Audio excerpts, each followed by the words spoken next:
And apa yang mengejutkan dia, dia nampak seorang susuk wanita berjalan pantas lalu dekat belakang dia.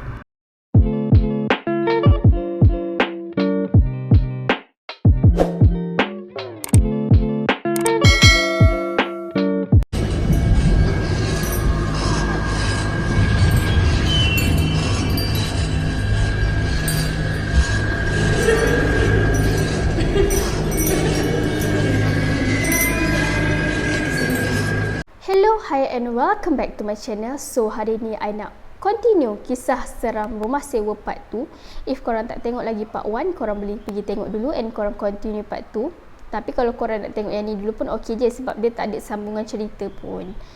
And macam biasa, I nak buat disclaimer. If korang rasa agak lemah semangat ataupun penakut, korang boleh cari another option, which is korang just dengar je tanpa perlu tengok video ni. And kalau korang rasa korang memang kuat semangat, korang okey je tengok je video macam biasa. And so kita move on pada cerita yang pertama. Okey, kisah yang pertama ni terjadi dekat seorang housemate. Kiranya ni terjadi dekat sekumpulan pelajar lelaki lah. Kiranya diorang sewa rumah semasa diorang belajar. Okey, macam tu. Diorang ni ada 5 orang. And waktu tu salah seorang daripada diorang ni baru balik daripada rumah. Waktu tu baru masuk maghrib. Okay. And bila dia balik tu, dia nampak rumah dia tu belah bawah je lampu menyala. Belah atas tu memang dah lampu dah kira dah padam lah. And time tu dia macam terfikir, maybe dia duduk sorang-sorang. Sebab kalau waktu hujung minggu, 4 orang kawan dia yang lain ni memang akan balik, kira balik kampung lah. Memang setiap hujung minggu dia akan duduk sorang-sorang. And then bila dia sampai rumah tu, dia memang pelik lah kenapa lampu bawah terbuka. Sedangkan kalau housemate dia balik, memang semua lampu tertutup. Bila dia masuk rumah, dia nampak seorang kawan ini, nama dia Man. Dia tanyalah Man tu, Man, kau tak balik ke? Lepas tu Man tu cakap, Satgi aku balik, macam tu kan. Lebih kurang macam tu lah perbualan diorang. And then dia kata, oh cuna, lepas ni kita pergi makan sama-sama, motor aku rosak, dia kata. And Man tu kata, okay. And dia pun teruslah pergi ke atas, naik tangga semua, dia mandi, dia solat semua. And then tiba-tiba awet dia call. And dia dah habis OTP on call dengan awet dia semua. Tiba-tiba waktu dia tengah call tu dengan awet dia, dia terdengar pintu grill dia terbuka. And dia fikir mesti Man tu, yang kawan dia tu, yang dekat ruang tamu tadi tu, nak keluar pergi makan dengan dia lah. And terus dia terus off call. And then dia cakap lah dekat Man, woi Man, tunggulah aku kan, kata nak pergi sekali. And then bila dia keluar rumah tu, dia nampak Man tu dah tak ada. Memang dia macam bengang lah juga kan, sebab dia orang dah janji nak pergi sekali, tapi Man tu dah tinggalkan dia. And dia pun macam tak apalah. And dia terus jalan pergi dekat kedai makan sebelah dengan apartment dia tu lah. Kira macam bukan apartment, macam bersebelahan dengan taman rumah dia tu, sebab tak adalah terlalu jauh kan. Lepas tu nak balik tu, dia tumpang kawan dia. Kiranya kawan dia hantar dekat rumah sewa dia tu. And dia nampak sliding door, pintu dia tu berkunci. And dia macam, dia dah lah tertinggal kunci dalam rumah. And then dia terus call kawan dia Man tu. Dia cakap, weh, kenapa kau tinggal aku? And Man tu memang, masa bila aku tinggal kau? Dia kata, aku pagi tadi dah balik kampung dah lepas habis kelas. And time tu dia memang terkejut. And dia macam, siapa yang dia cakap waktu dia masuk rumah tadi? And baru dia teringat, waktu dia masuk rumah tu, kawan dia tu yang Man tu, dia tak perasan muka, cuma dia dengar suara je. Kiranya dia bercakap tanpa dia pandang sama-sama, macam sama antara satu sama lain, macam tu. And then dia cakap lah, kenapa kau kunci sliding door? Waktu dia call tu kan, Man tu kata, bukan ke tuan rumah kata kunci sliding door tu dah hilang, kiranya memang tak boleh buka. And time tu dia dah start pelik. Dia terus pergi rumah kawan dia, selang dalam 5-6 digit rumah macam tu. Rumah sewa kawan dia yang hantar dia balik tadi. And dia tidur dekat situ. And time tu dekat rumah sewa kawan dia tu, dia ceritalah apa yang terjadi dekat diri dia. And memang dia pelik sangat-sangat kenapa sliding door tu kan, dia macam tuan rumah dia dah cakap memang tak boleh buka. And esok tu dia balik rumah dia, pagi esok tu lah, keesokan harinya tu. And then dia nampak pintu dia terbuka, tingkap dia terbuka. And yang memeranjatkan dia lagi, sliding door dia terbuka. Okey, tu je kisah seram untuk kisah seram rumah sewa yang pertama. Kita move on kepada cerita yang kedua. Okey, kisah yang kedua ni pula terjadi dekat seorang pelajar perempuan yang belajar dekat area pantai timur sana. Tapi I tak tahu dah spesifik universiti iaitu dekat mana, tapi yang I tahu cuma dekat area-area pantai timur. And dia gelarkan nama dia sebagai Inang. Inang ni dia pelajar master dekat situ, and waktu degree pun dia still sambung dekat tempat yang sama, and sampailah dia master sekarang. And dia ni waktu degree and sampailah dia bawa perangai dia sampai ke master, dia jenis suka study dekat kafe macam tu. Kira macam lewat malam, macam pukul 9 baru dia pergi, kira dia balik pukul 10-11 baru dia balik rumah sewa dia. And waktu tu dia berdua dengan kawan dia pergi, macam biasalah nak buat tesis kan, penulisan tesis diorang dekat kafe. Time tu dah pukul 9 macam tu, diorang baru pergi.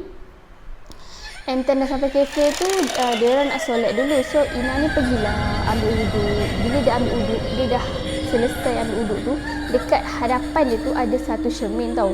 And dia bila dia dah ambil uduk, dia pandang cermin tu, and apa yang mengejutkan dia, dia nampak seorang susuk wanita berjalan pantas lalu dekat belakang dia.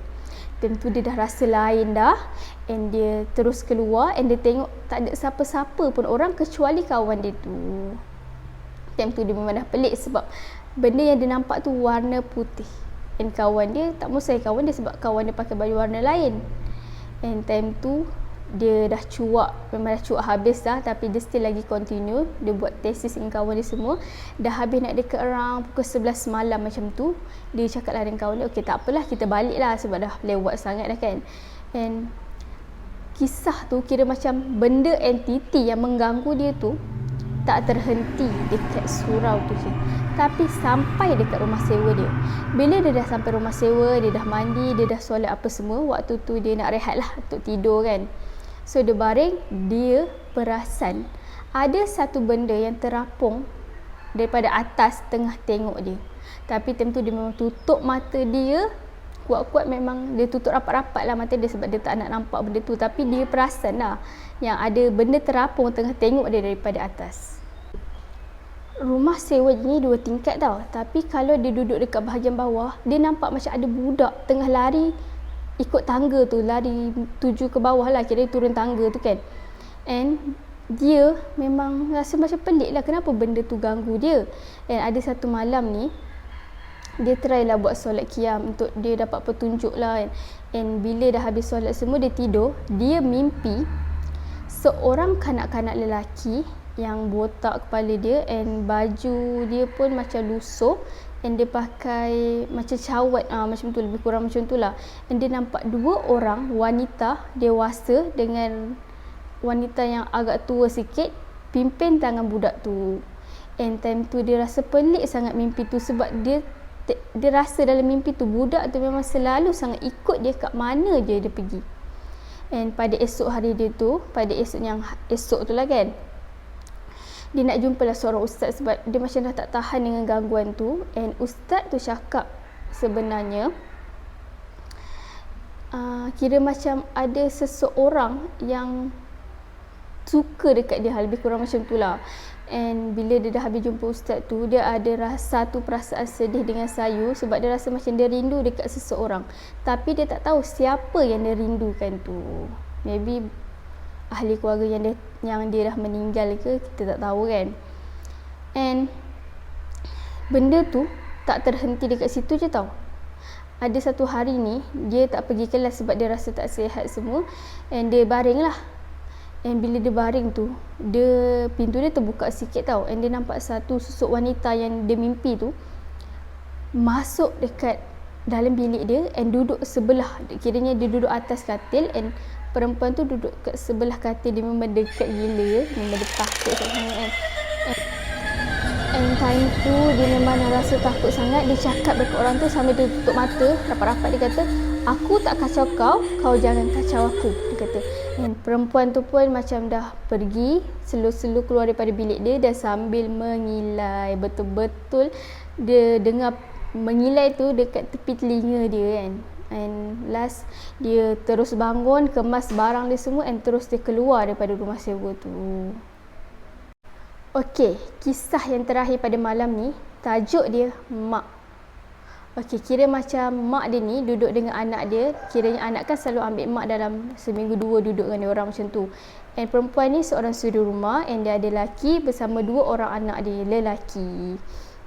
Okey, waktu tu malam, dalam pukul 9 malam macam tu, memang rutin harian dia. Dia akan basuh baju, dia akan sidai baju, and time tu pukul 9 ada cerita favourite dia tau, cerita Hindustan. So sambil dia buat kerja tu, sambil dia tengok TV. And waktu dia tengah tengok TV tu, dia nampak kelibat mak dia tengah turun tangga and berdiri dekat belakang dia macam tu. Tapi dia nampak dari sisi mata dia je lah. And time tu dia tak fikir panjang pun. Tapi apa yang memelikkan dia time tu, bila dia teringat balik, kenapa dia tak tegur mak dia masa tu. And time tu dia nampak mak dia, kira macam daripada sisi mata tepi dia, kita akan nampak kan orang tu pergi mana kan. And dia nampak mak dia masuk menuju kat bilik dia. Maybe dia ingat time tu mak dia nak tengok lah cucu dia tengah tidur ke kan, macam tu kan. And then dia macam okey tak apalah kalau macam tu. And dia terdengar mak dia tengah buka pintu bilik air. And dia time tu dia pelik, kenapa mak dia nak masuk bilik air dalam bilik dia, sedangkan dalam bilik mak dia pun ada bilik air. Tapi time tu dia tak adalah kira macam terlalu pelik. Cuma dia macam maybe mak dia alang-alang lah, kira sambil tengok cucu dia sambil nak tumpang bilik air sekali. And time tu dia still lagi tengok TV sambil basuh baju dia tu. And dia rasa macam, tiba-tiba dia rasa macam lama sangat mak dia still tak keluar. Dia pelik. And then dia pergilah masuk kat bilik dia. And bila dia on je switch lampu bilik dia tu, dia terkejut sebab dia nampak anak dia je, 2 orang tengah tidur. Dia tak nampak pun mak dia. Time tu dia betul-betul bergegas pergi bilik mak dia. Dia buka pintu. Apa yang dia terkejut, mak dia tengah menjahit. And dia tanya terus direct, dia tanya mak dia, mak ada turun bawah ke tadi? And mak dia cakap mak dia tak ada turun bawah pun start lepas solat isyak tu. And time tu dia memang dah macam nak kata takut tu dalam 50-50 lah macam tu. And then dia turun bawah semua. And bila dia teringat balik, memang kejadian ni pernah berlaku lah kat dia, tapi tak seteruk yang dia nampak kelibat tu. Sebab dia kata sebelum ni dia cuma nampak, taklah nampak, dia cuma dengar. Dia dengar macam kipas silin berpusing, tapi sedangkan switch dia off. Dia dengar anak dia shh, macam tu, sedangkan sebenarnya anak dia tengah tidur dekat dalam bilik. And dia kata dia tak adalah macam takut sangat, berani sangat, dalam 50 takut 50 berani macam tu. Tapi dia ni jenis tabiat yang jenis kalau dia nak tahu satu benda tu, memang dia cari sampai dapat apa sebenarnya yang terjadi. And dia rasa kira macam benda tu biasalah bila terjadi dekat rumah kan. Tapi benda yang malam yang pasal mak dia tu memang dia tak dapat lupakan. Okay, I rasa tu je video I untuk kali ni. If korang nak cerita seram yang lain ataupun yang lebih seram, korang boleh komen down below dekat bawah. And jangan lupa tekan button subscribe and stay tuned on my next video. Bye!